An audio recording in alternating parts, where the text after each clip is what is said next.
这是我和朋友无意间发现的一个宝藏小院，你能想象吗？在临沧市区，周围已经高楼林立的地方，居然还隐藏着这么一个精密的小院。小院已经闲置多年，无人居住，但依然无法隐藏它的美。我们现在大家看到的小院的房子都是2层的木质结构。最让我惊喜的是，这个小院里面有一棵李子树。这棵李子树一看就是有10几年那种，因为本人非常喜欢吃李子。那么顺着这个青石街的话，我们看到了一个古老的壁照，我可能已经有20年没有见过这个壁照了。现在大家看到的整个小院的风貌的话，还是比较的脏乱，周围杂草也比较多，花草也不规整。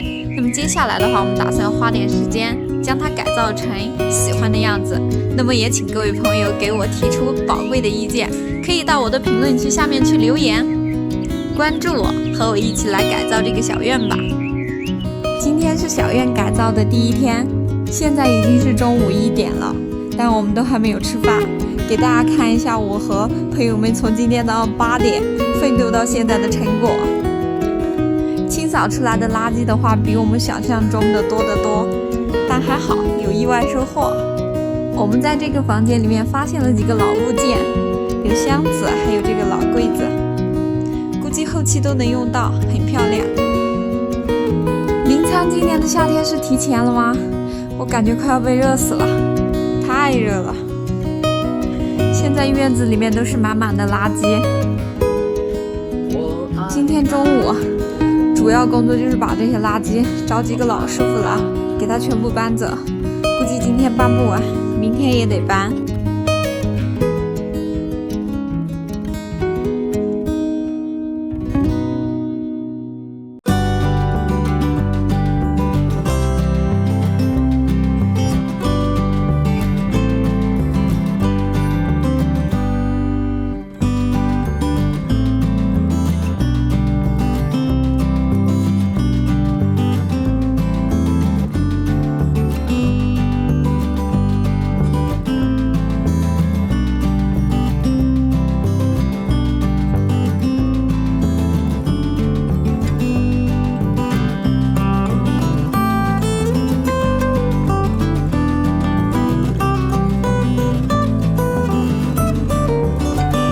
小院改造的第2天，今天的主要任务的话，就是把院子里面的花草初步打理一下。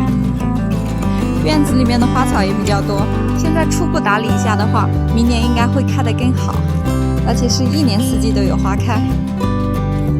今天早上修剪下来了很多的树枝，给大家看一下。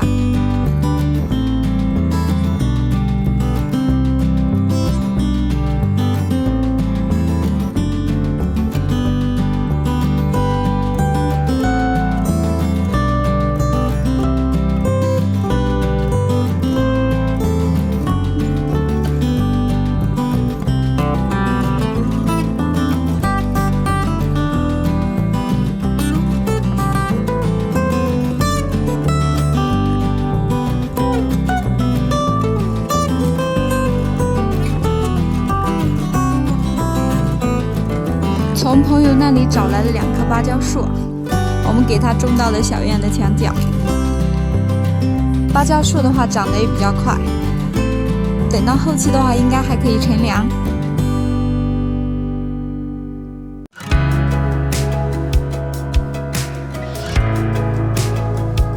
今天视频的最后跟大家分享了小院里面的几种花，大家可以猜一下是什么花。猜出来的话，可以给我的评论区留言，关注我，和我一起来改造这个小院吧。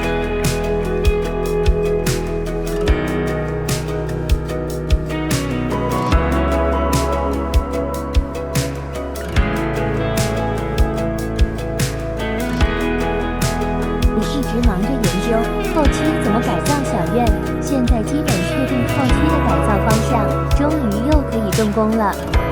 连续下了好几天雨，但并不影响我们改造的热情。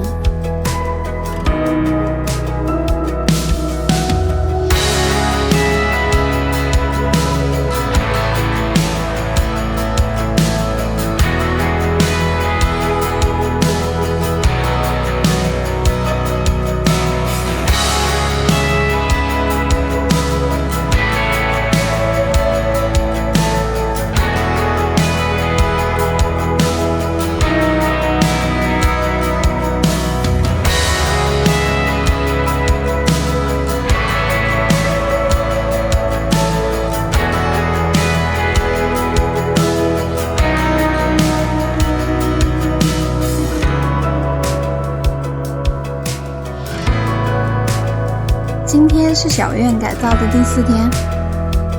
今天的任务的话，就是把这个小房子给拆了。在大家反复的思索下，决定找个梯子，先把小房子上面的瓦片给拆了。我们找来了梯子，开始动工。我们先是把最上面的这层瓦片给拿了，这个瓦片之前钉上的钉子不太好拆。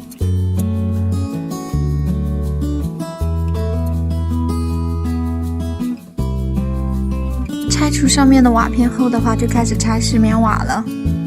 石棉瓦拆完以后，开始拆木架，紧接着的话就是墙体。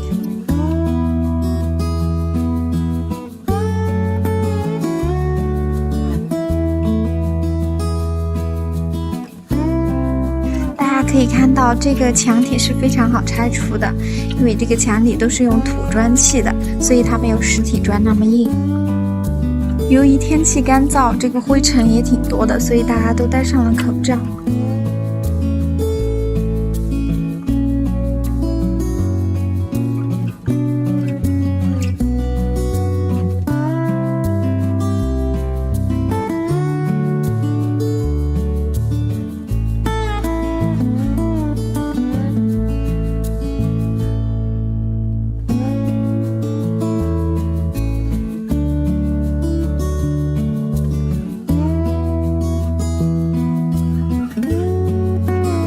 大家伙轮番上阵，经过不停的拆啊拆啊拆，在大家的共同努力下，大部分都已经拆完，只剩下最后一堵墙了。那么大家先用锄头把下面挖了一些，然后把它推倒。今天的任务差不多也就完成了。这些都是今天大家一起奋斗的成果。小伙伴们，我们下期再见吧。今天咱们主要任务的话，就是把这个老照壁给拆了，因为这个照壁它建的时间比较久，而且是土砖建的，不太安全。后期的话，打算建一个带圆孔的新照壁。我们先把周围的这些花花草草搬个家，帮它们移到更安全的地方。照壁上的瓦片的话，也全部被清理了下来，统一放在了这个地方。清理下来的瓦片还是很多的，看一下后期还能不能利用。开始拆墙的时候，在照壁里面还发现了一窝马。还记得小时候男生最喜欢做的2件捣蛋事，一个是玩火，第二个就是捅马蜂窝了。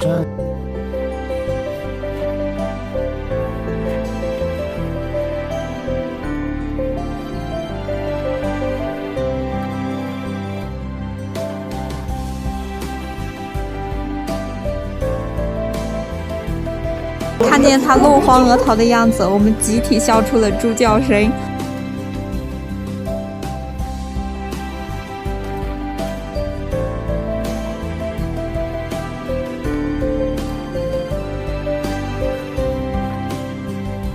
看来这个墙是保不住了。接下来的话，再给大家表演一个众人推墙。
整体的感觉也变了很多。之前我们就说过，打算建一个新的带圆孔型的照壁。今天我们的师傅就已经开始动工了。代寺庙、宫殿、官府衙门和深宅大院前的一种建筑，即门外正对大门以作屏障的墙壁。曹雪芹曾在《红楼梦》中描写了北边立着一个粉油大影壁，影壁的功用是作为建筑组琴前面的屏障，以别内外，并增加威严和肃静的气氛，有装饰的意义。言归正传，经过师傅们几个小时的努力，这个新的照壁已经成型了。在后期呢，我们也会对这个新的照壁进行一系列的粉饰，来增加它的美感。还记得吗？这个是小院最开始原来老照壁的样子。大家看一下，这个是截止目前小院改造的整体样子。后续进度的话，我们也会持续更新。大家有什么好的改造建议和意见的话，都可以给我的评论区留言。咱们下期再见。今天是小院改造的第7天，今天的主要工作呢是把老房子压了的寸板给拆了。每次干活前呢，每个小伙伴都是激情满满。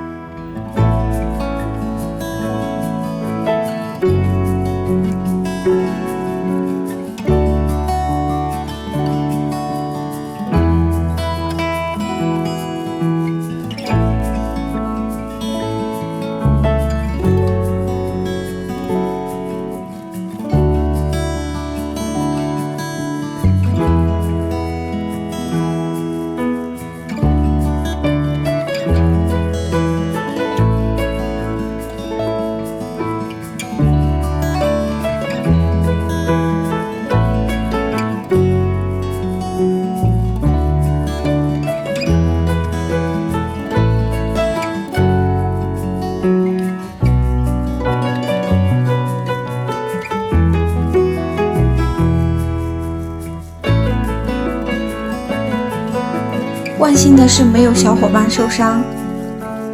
惊险过后的话，小伙伴们又开始继续干活了。在施工过程当中呢，还是要安全第一，所以大家就更小心了。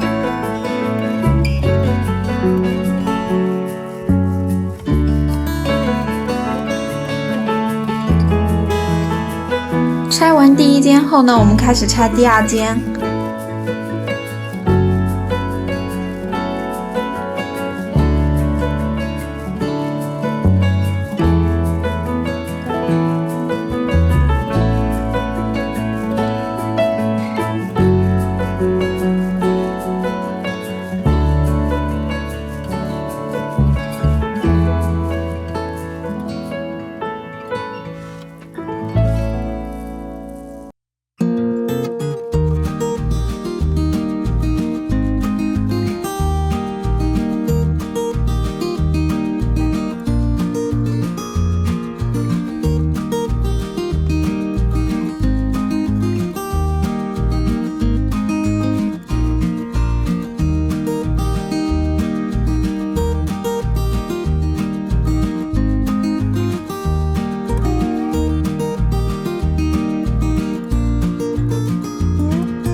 网友都在看，基本上被虐得一塌糊涂，当然我也不例外。在所有求不得里，物是人非最痛心，所以我总希望时间能够停留。而我每次看着这样有岁月感的楼阁，便觉得时间如停止了一般。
小房子弄好之后，要开始弄大房子了。因为原来的老房子年久失修，很多瓦片都碎了，所以我们看到这个房子被拆了一大半。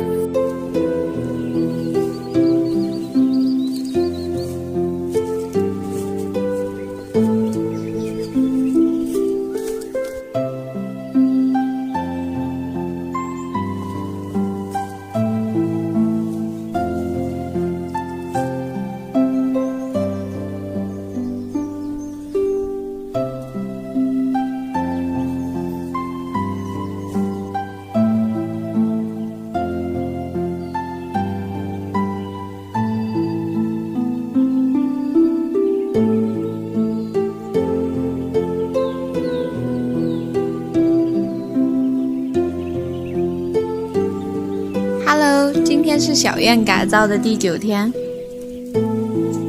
早九和当雨，秋声渐入冬，不知不觉冬天就到了。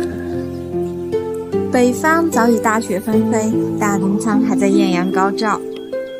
今天的主要任务呢，就是在这里种上几棵芭蕉树。之前我们种的芭蕉树都被毁了，现在的话得重新补上。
Hello， 今天是小院改造的第10天。张牙飘渺小昌楼，凉月挂银钩。田席笙歌，透帘灯火，风景似扬州。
当然，冬天到了，烤火这个必备项目是绝对不能少的。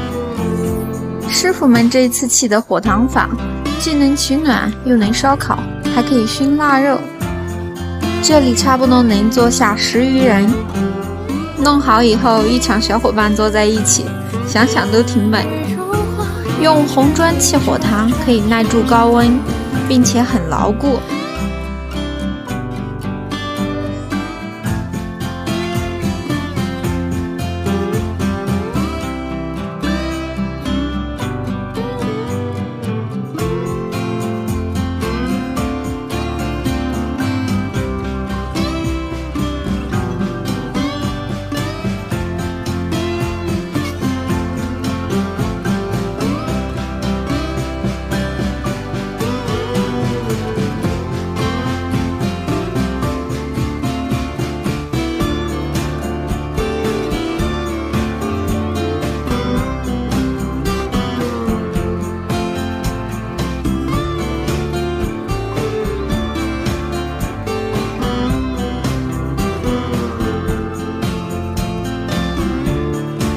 门口放了2个狮子，增添美观。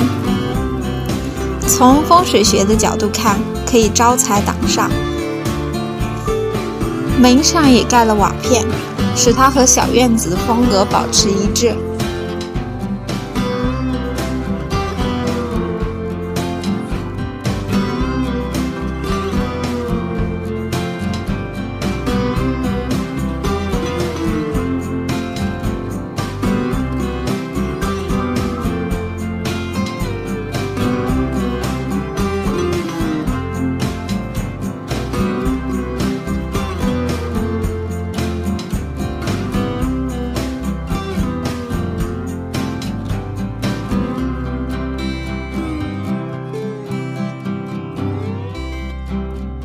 一天的寻宝记又开始了，早早就起来收拾屋子，发现了很多宝藏。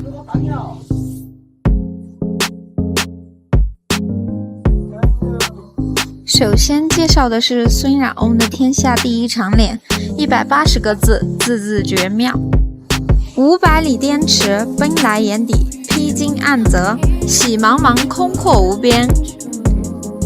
毛泽东同志曾古香古色的长桌，精美的刻雕技术，把阿龙续珠打造的精美绝伦，栩栩如生。实木打造，经过岁月的洗礼，依旧保存完好。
小院改造的第14天。最近我们在小院种上了一些花，真是乱花渐意迷人眼。种上花花草草后，小院增添了几分色彩。今天的主要任务呢，就是给小院的房子上装上黄色的 LED 灯。一大早，小伙伴们就来到了小院。在这之前呢，大家都没有装过灯，所以都算是新手。算是摸着石头过河了。经过几番的折腾，第一座小房子的灯终于是装好了。在房子上，除了拉上灯线，还要用铁丝和钉子给它固定好。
我们也要干活了。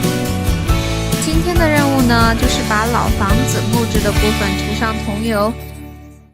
小伙伴们抬来了梯子，我们先把房屋上的灰尘给它打扫干净，这样的话涂上的桐油就不会变色。还记得小的时候飞檐走壁爬树无所不能，今天又能再次体验这种感觉。但年纪大了，爬楼的时候还是得安全第一，所以大家都格外的小心，防虫蛀、防老化，还能让木头变得更加的美观。桐油是从植物中提取出来的，属于植物油，纯天然无害。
小伙伴们，今天是小院改造的第21期。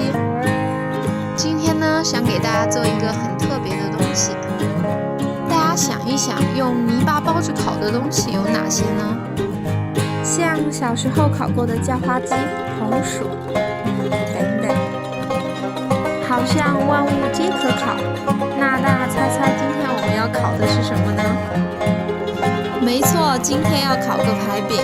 无香，此心安处是无香。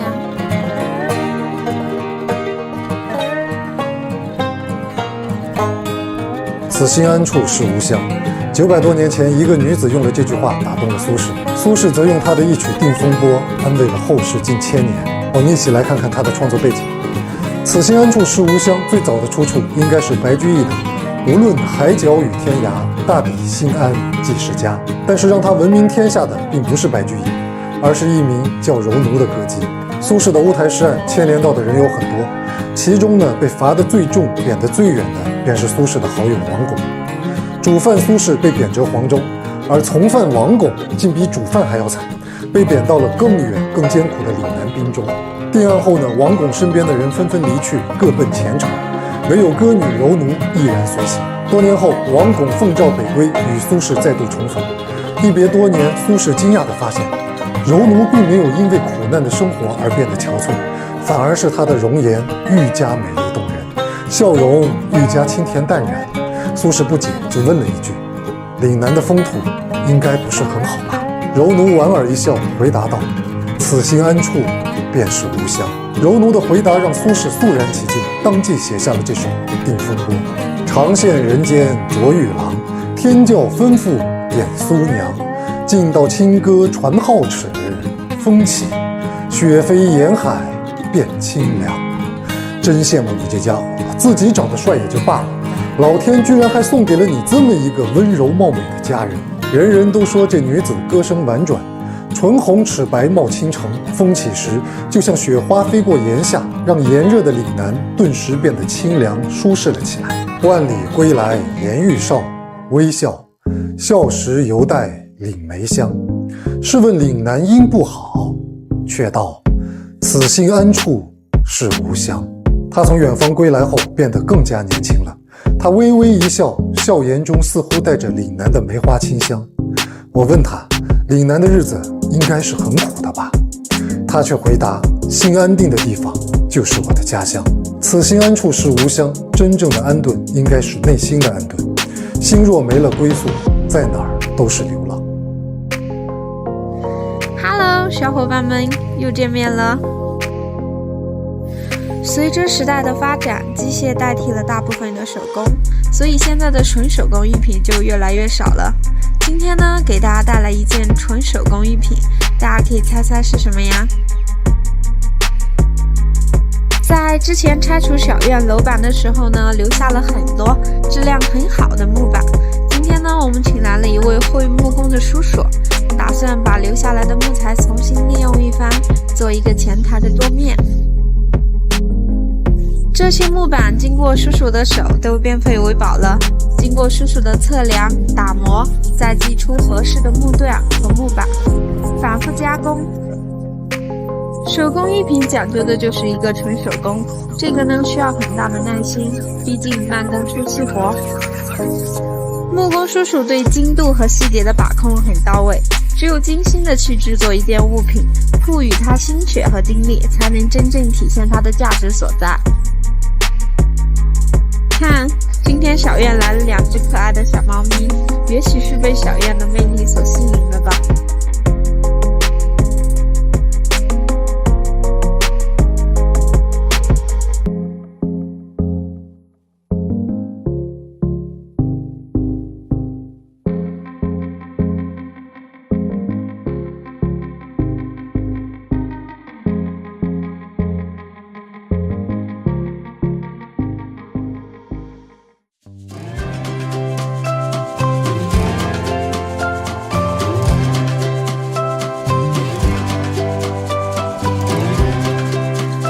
组装之后呢，前台的桌面也算是有了大体的模样。之后呢，还要涂上一层漆。最后后大家一起来看一下灯光下的前台，是不是感觉还不错？